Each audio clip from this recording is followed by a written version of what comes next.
3 ಗಂಟೆ ಬೀಚ್ ಆಗಿ ಫೋಟೋ ಗೀಟೋ ತಗ್ಸ್ಕೊಂಡು ಆ ರೂಮ್ನ ಬುಕ್ ಮಾಡ್ಬಿಟ್ಟು ನಾವು ಪುರಿ ಜಗನ್ನಾಥ್ ಮುಂದೆ ಲೈಟಿಂಗ್ ಇತ್ತು ಆ ಬಾವುಟ ಚೇಂಜ್ ಮಾಡ್ತಾಯಿದ್ರು, ದಿನ ಚೇಂಜ್ ಮಾಡ್ತಾರೆ ಬಾವುಟನ. ಆಟೋ ಈ ಥರ ಹತ್ಕೊಂಡು ನಾವು ಬೀಚ್ ಕಡೆ ಹೋದ್ವಿ.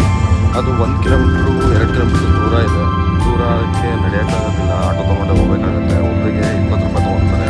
ಸೊ ಬೀಚಲ್ಲಿ ಆಟ ಆಡ್ಕೊಂಡು ಸ್ನಾನ ಮಾಡಿ ಮತ್ತು ಎಲ್ಲರೂ ರೆಡಿ ಆಗ್ಬಿಟ್ಟು ನಾವು ಮತ್ತೆ